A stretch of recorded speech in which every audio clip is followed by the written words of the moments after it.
And can you just give a quick intro about you and Taste?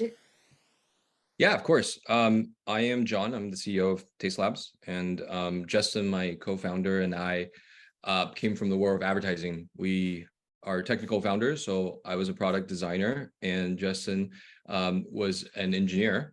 We still are, but we spent many years building enterprise personalization technology for marketing. And over the past 10 years, we took those expertise and started shifting them towards consumer products. So we started working in startups, and we founded Taste about 4 years ago. And so this is sort of a combination of our past life experiences all lumped into one thing.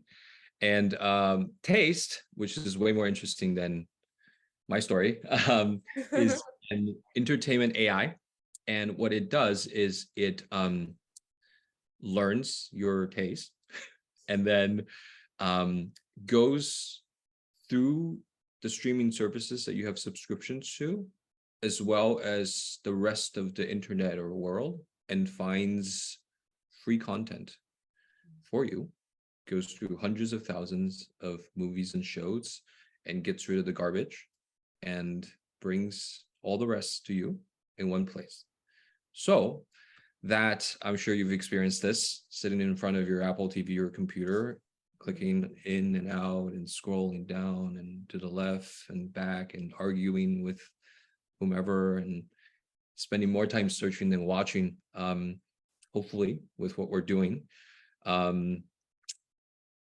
entertainment has a single starting point, and nobody will have to go through that pain of entering and exiting a bunch of different apps ever again. I think I actually really relate to that problem because I've definitely scrolled through Yeah, while I'm trying to eat some food, and by the time I yeah, find something, my food's already done and I'm like, oh, okay, now time to get back to work or something else because I just wasted time scrolling. So I think this is a really helpful product that I think I'll yeah. probably check it out as well. Yeah, it's a common problem. Yeah, very relatable. Yep. What excites you the most about what you're building at Taste?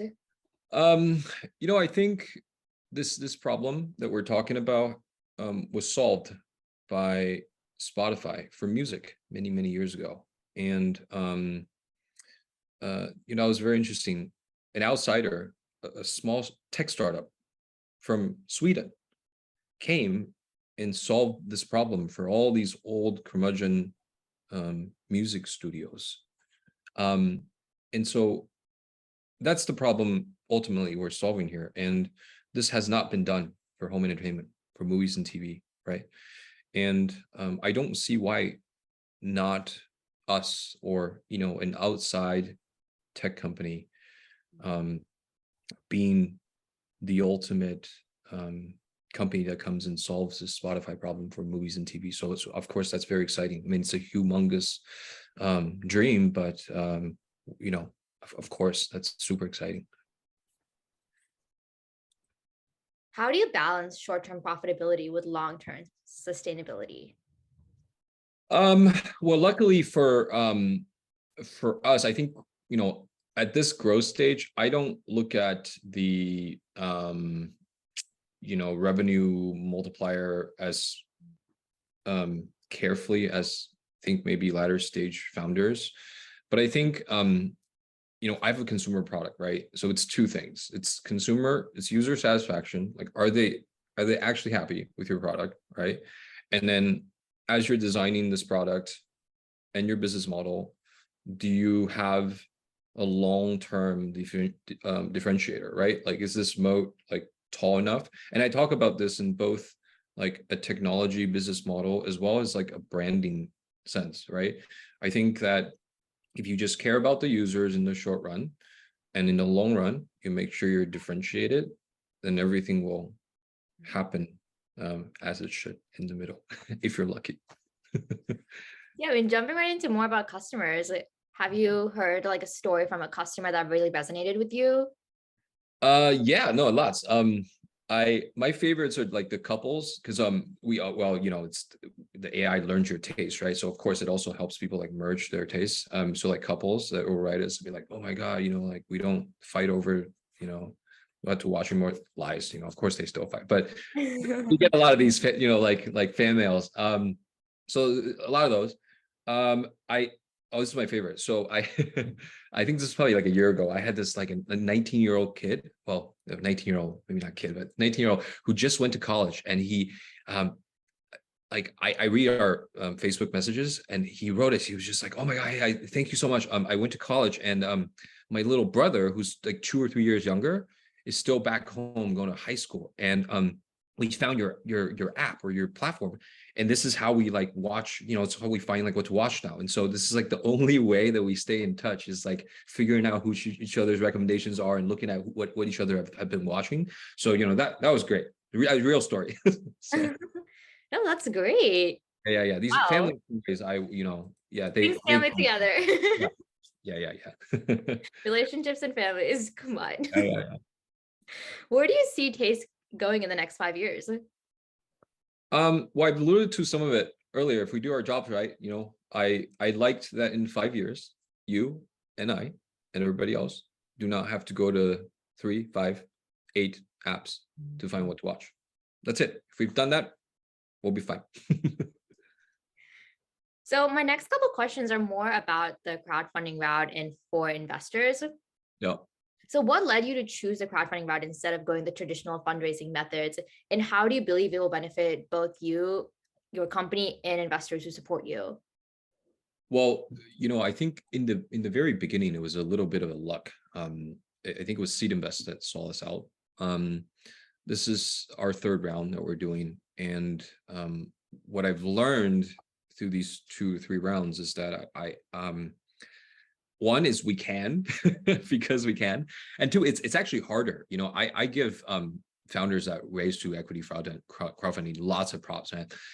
So instead of like pitching a business plan in a corporate office, you actually have to market and like figure out your messaging and like get your product, at least the demo, to be like publicly up to par, right? And I think that bar is just so much higher, right? There's no amount of handholding. You're putting stuff out there, and the amount of tuning that you have to do, and like self, like being able to look at your company from the outside in. I think it's something that every founder should do, and equity crowdfunding forces you to do that. You're just going public, and then now you have a product to sell. So I love it myself. So can you share like an example from or a moment where you have leveraged feedback from investors, especially like crowdfunding investors, since I feel like they Yeah, are able to be customers get it. and investors at the same time?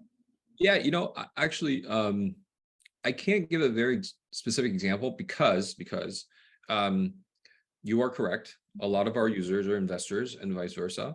And so when we get feedback, unless they're like, "Hey, I'm an investor, go do this," which they don't, right? Because they understand it's a meritocracy. Be a good idea. Yeah. We'll think about it.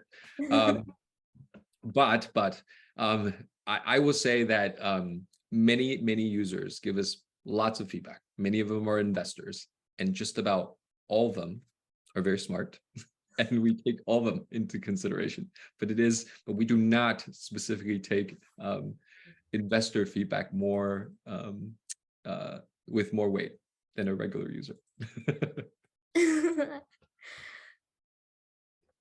Let's see.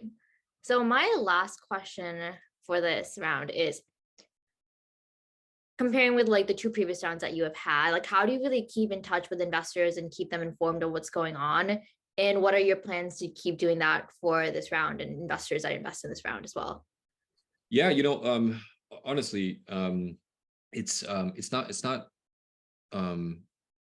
easy. It's one of the harder things to do as early stage startup founders, because in this super early stage, you're constantly kind of tweaking and pivoting, and a lot of nuances are difficult to explain. It's almost a little bit TMI, if you're doing like quarterly reports and things like that. It's like, oh, does anybody really need to hear about this possible lead that may or may not turn into 5 other things? So I think what I've learned is, with a cap table where maybe 70% of the investors are retail investors, they're probably investing in your vision and the end product. And so I think what I've learned, and we'll do a lot more, is educating what that vision sits in today's market, because that's the thing they're not keeping tabs on every day, right? Like, we read industry news about our industry. Their investors are like, cool, that thing, super cool, right? But all right, how much money is it going to make, and how has that changed over time? Less so, in the very beginning, I spent a lot of time thinking about, like, okay, how do I articulate the nuances in the product that we're improving? Then I realized that's way too detailed. If we can place ourselves in the market and continue to update them on what that looks like, I think it'll investors will find that a little bit more helpful. So we're trying to do that, and then learning. Mhm. No, that's great.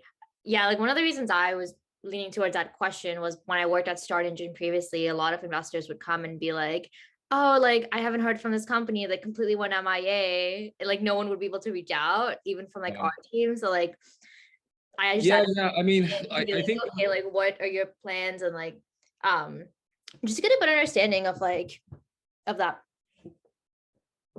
how you plan on keeping investors involved, I guess. yeah, no. I think we're probably a little bit lucky, because the product, even though we're early stage and it's always in R&D, we do have a working product that's out there that continues to get improved on, and then a lot of investors are in private betas, so they do have a touch point with the company and the progress. And as it's a public company, we have to do annual reports every year, right? So I think between those two things, we're probably a little bit less like MIA, but again, like I said, you are correct. It is hard, right? It's like Hard. oh, Like what, finding that balance between what yeah, people like I worked on like 100 things. Which ones do I say? Like, am I? no, it's hard. It's like, where does that even fall in? And I know it's like important to do, but like, it's like, do you deal with customers, investors, like build features? What Yeah, kind of things that you really prioritize? Like, yeah.